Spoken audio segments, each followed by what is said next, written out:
Kita masukkan, jadi Y sama dengan 1,6 ditambah 5/2 akar 2. T-nya kita ganti jadi akar 2/4 ya. Dikurangi 5 kali sama akar 2/4 kuadrat. Sehingga hasilnya adalah 1,6 ditambah 5 akar 2 sama akar 2 itu kalau dikaliin hasilnya 2. Sehingga bisa kita coret dengan sini. Nah, hasilnya adalah 5/4 dikurangi dengan 5, akar 2 dikuadratin itu jadi 2 ya, 24 dikuadratin 16. Jadi kalau kita coret 1/8, jadinya 1,6 ditambah 5/4 kurangi 5/8.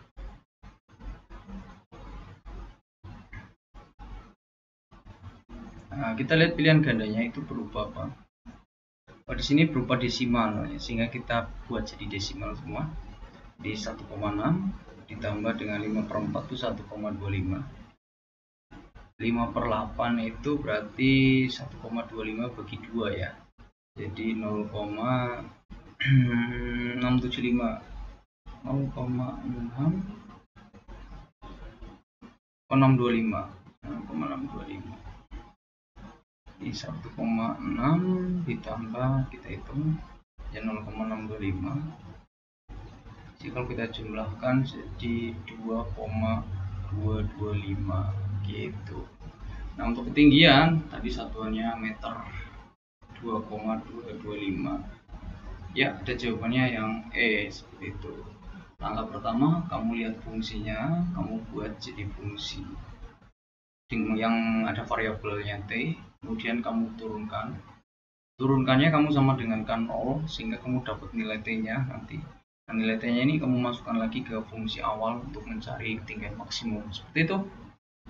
Kita ke nomor 29, ini tentang fungsi naik turun. Nah, untuk mencari fungsi naik turun kaitannya dengan turunan trigonometri. Jadi nanti nomor 29 itu cos, kita tulis lagi Y sama dengan cos 2x min 30 derajat. Nah, kita turunkan Y aksen sama dengan, nah, turunan dari fungsi trigonometri tadi kan pasutri, karena dia nggak ada pangkat berarti langsung sudutnya. Di 2x kita turunin jadi 2, terus cosnya diturunkan jadi sin, min sin ya, sorry ya, kalau cos diturunkan min sin 2x min 30 derajat. Minnya kita kali kedua jadi min 2 sin 2x min 30 derajat.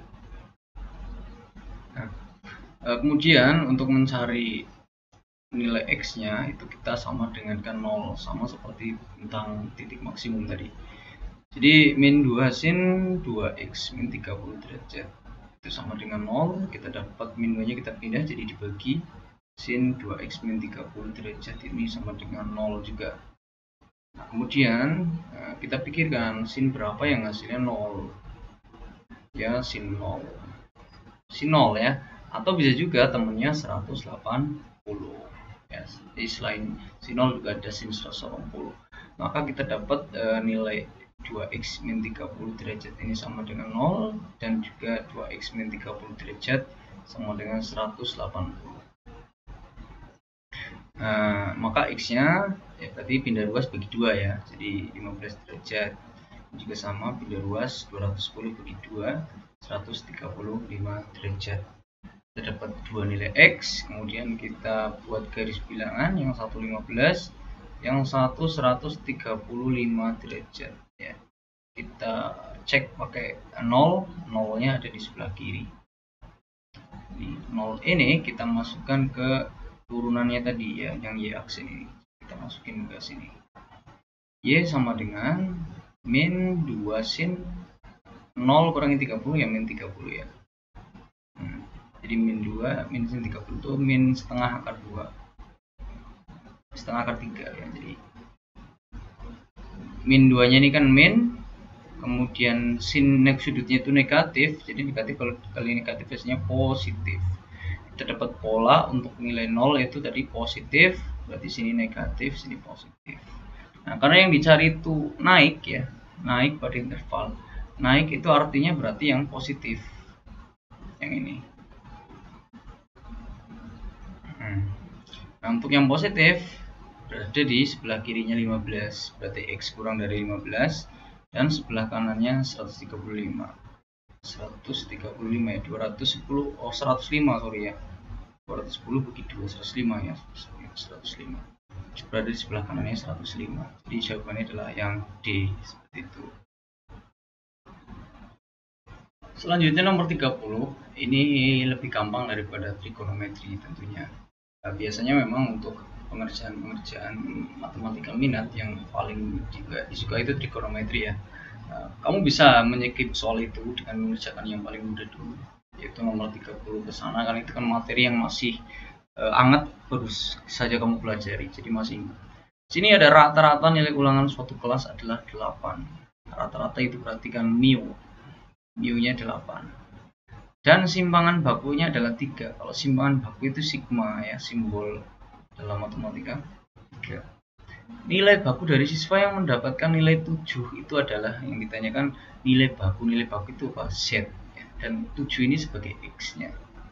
X-nya 7. Yang ditanyakan ini Z-nya. Nah, dalam distribusi normal untuk mencari nilai baku atau Z dirumuskan dengan X min mu per sigma. X-nya itu 7 dikurangi mu-nya itu 8 dan sigmanya itu 3.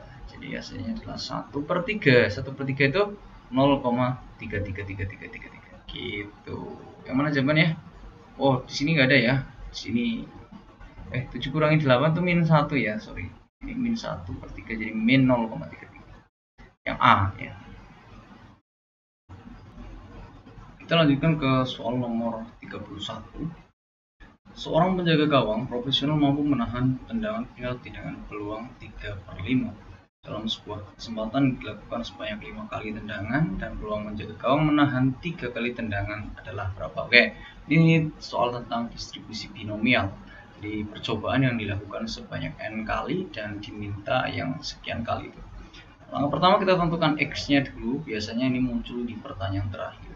Pertanyaan terakhirnya kan peluang penjaga gawang, setelah kata peluang ya, penjaga gawang mampu menahan, nah itu ya, mampu menahan bola. Langkah selanjutnya kita cari n itu total percobaannya, ada 5 kali tendangan dan yang diminta X kecil itu adalah 3 dan P-nya, P itu apa? Peluang suksesnya itu udah ada 3/5, Q-nya itu 1 kurangi P, jadi kalau pecahan ya bawah kurangi atas saja, 2/5. Nah, kalau kita udah punya 4 ini, nx PQ, kita masukkan ke rumus ya. Rumusnya kan Px sama dengan X kecil, kombinasi X dari N, P pangkat X, Q pangkat N min X. Ini rumus distribusi peluang binomial ya. Dan ini banyak keluar di sampai sini aja materinya, di akhir-akhir soal nanti. Kombinasi X kecilnya di situ 3 dan N-nya itu 5, P-nya itu 3/5. Pangkatnya berarti pangkat yang ini 3 dan 2/5 pangkat n min x ya, atas kurangi bawah ini jadi 2. Oke, kita hitung kombinasi 3 dari 5. Caranya gampang, 5 kali 4 kali 3 itu 23 gitu ya. Jika bawahnya sama tuh 23, 3 pangkat 3 itu 27 per 125. 3 pangkat 2 itu 9, 2 pangkat 2 ya, sorry, 2 pangkat 2 itu 4/25. Kita bisa coret-coret nilainya. 3 kita coret sama 3, kemudian 2 nya kita coret sama 4 jadi 2, 5 nya kita coret sama 25 ini. Hasilnya kita kalikan saja, 2 kali 2 7 itu 54, 108, 216 dibagi dengan 105 kali 5, 625. Hasilnya berupa pecahan, yaitu yang B, seperti itu.